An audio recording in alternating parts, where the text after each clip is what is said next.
নমস্কার। আজকের আলোচনার বিষয় পশ্চিমবঙ্গ ভোটার তালিকা নিয়ে একটা বিরাট বিতর্ক, আর তাতে সুপ্রিম কোর্ট কিভাবে হস্তক্ষেপ করল সেই গল্পটাই আজ বলবো।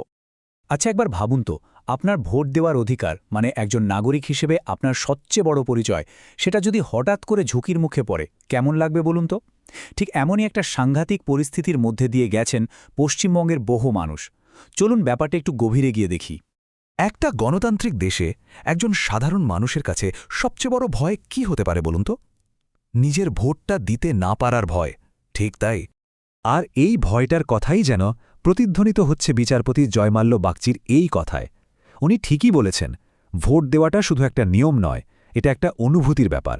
মনে হয়, হ্যাঁ, দেশটা আমার, সরকার গড়ায় আমারও একটা ভূমিকা আছে। এই আবেগটাই তো আসল। তো এই আবেগের জায়গাটাতেই একটা বড় ধাক্কা লাগে। কিভাবে? চলুন এবার আসল ঘটনায় ঢোকা যাক। বিতর্কের শুরুটা হয়েছিল পশ্চিমবঙ্গের ভোটার তালিকা সংশোধনের একটা বিশেষ প্রক্রিয়াকে ঘিরে।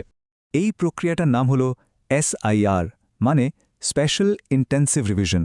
সহজ কথায়, ভোটের আগে ভোটার লিস্টটাকে ঝেড়ে পুছে ঠিক করা, যাতে কোনো ভুল না থাকে আর যোগ্য সবাই ভোট দিতে পারে। বেশ ভালো উদ্যোগ, তাই না? কিন্তু এই ভালো উদ্যোগটায় পশ্চিমবঙ্গে হয়ে দাঁড়ালো একটা বিরাট বিতর্কের কারণ। ভাবুন একবার, সামান্য একটা ভোটার তালিকা ঠিক করার কাজ, আর তা নিয়ে লেগে গেল দুটো সাংবিধানিক সংস্থার মধ্যে সংঘাত। একদিকে রাজ্য সরকার আর অন্যদিকে ভারতের নির্বাচন কমিশন।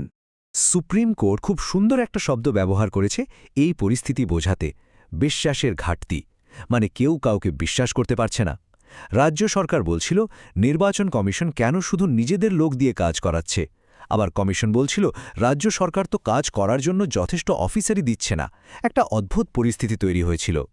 আর এই দুই বড় শক্তির লড়াইয়ের মাঝে পড়ে সাধারণ ভোটারদের অবস্থাটা কি হল? একেবারে যাকে বলে সাঁড়াশি আক্রমণ। তাদের অবস্থাটা হয়েছিল ঠিক সেই রকমই। এই রকম একটা জটিল পরিস্থিতিতে আসরে নামলেন সুপ্রিম কোর্টের বিচারপতি জয়মাল্য বাগচি, আর তিনি এমন কিছু ধারালো প্রশ্ন তুললেন যা পুরো মামলার মোড়টাই ঘুরিয়ে দিল। কি ছিল সেই প্রশ্নগুলো? চলুন দেখি। বিচারপতি বাগচির প্রশ্নগুলো ছিল একেবারে মোক্ষম। উনি জানতে চাইলেন, আচ্ছা, এই যে লজিক্যাল ডিসক্রেপেন্সি বা যৌক্তিক অসঙ্গতির নামে ভোটারদের নাম বাদ দেওয়া হচ্ছে, এই নিয়মটা শুধু পশ্চিমবঙ্গের জন্য কেন? অন্য রাজ্যে তো এটা নেই। আবার বিহারে তো নির্বাচন কমিশন বলেছিল যে 2002 সালের তালিকায় নাম থাকলে আর কোনো কাগজ লাগবে না। তাহলে পশ্চিমবঙ্গের বেলায় সেই নিয়মটা উল্টে গেল কেন?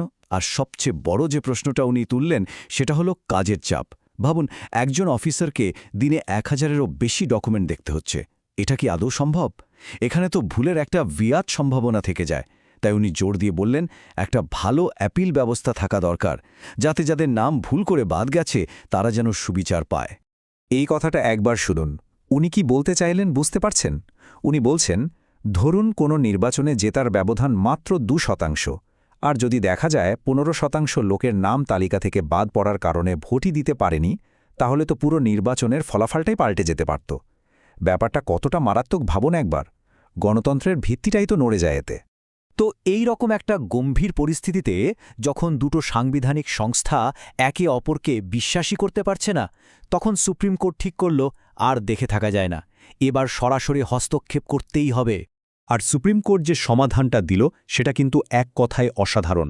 তারা বলল, ঠিক আছে, রাজ্য সরকার বা নির্বাচন কমিশন কাউকেই এই দায়িত্ব দেওয়া হবে না, পুরো ব্যাপারটা দেখবেন বিচারকরা।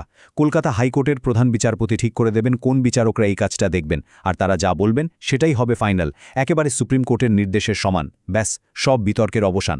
এর থেকে নিরপেক্ষ সমাধান আর কি হতে পারে? এই পুরো ঘটনাটা কিন্তু আমাদের একটা খুব বড় প্রশ্নের সামনে এনে দাঁড় করায়। আচ্ছা, আমাদের দেশে ভোট দেওয়ার অধিকারটা ঠিক কী ধরনের অধিকার? এটা কি আমাদের মৌলিক অধিকার? হ্যাঁ, এই প্রশ্নটাই এখন সবচেয়ে গুরুত্বপূর্ণ। আমাদের সংবিধানে ভোট দেওয়ার অধিকারকে কি মৌলিক অধিকারের মর্যাদা দেওয়া হয়েছে? চলুন এর আইনি দিকটা একটু তলিয়ে দেখা যাক। ব্যাপারটা বুঝতে হলে এই দুটো জিনিসের মধ্যে তফাৎটা জানা দরকার। দেখুন, মৌলিক অধিকার হল যা আমাদের সংবিধান সরাসরি দিয়েছে, পার্ট 3-তে। এটা কেউ সহজে কেড়ে নিতে পারে না। আর বিধিবদ্ধ অধিকার হল যা সংসদ বা বিধানসভা আইন বানিয়ে দেয়, মানে এটা আইনের উপর নির্ভরশীল। এবং সুপ্রিম কোর্ট এই বিষয়ে একেবারে পরিষ্কার করে দিয়েছে, ভোট দেওয়াটা আমাদের দেশে একটা বিধিবদ্ধ অধিকার বা স্ট্যাচুটারি রাইট, এটা কোনো মৌলিক অধিকার নয়। তার মানে এই অধিকারটা পুরোপুরিভাবে আইন দ্বারা নিয়ন্ত্রিত। যেমন ধরুন, representation of the people act. আর এটা কিন্তু আজকের কথা নয়, সেই ১৯৮২ সালে জ্যোতি বসু বনাম দেবী ঘোষাল মামলাতেই সুপ্রিম কোর্ট এই রায় দিয়েছিল। আদালত তখন বলেছিল যে ভোট দেওয়া বা ভোটে দাঁড়ানো এই সব অধিকারগুলো কোনো সাধারণ বা মৌলিক অধিকার নয়, এগুলো পুরোপুরি আইন দিয়ে তৈরি এবং আইন দিয়েই চলে। তাহলে শেষ পর্যন্ত প্রশ্নটা কোথায় এসে দাঁড়াচ্ছে? একদিকে আমাদের একটা নির্ভুল ভোটার তালিকা চাই, এটা খুব জরুরি, কিন্তু অন্যদিকে এটাও তো দেখতে হবে যে একজনও যোগ্য নাগরিক যেন তার গণতান্ত্রিক অধিকার থেকে বঞ্চিত না হন।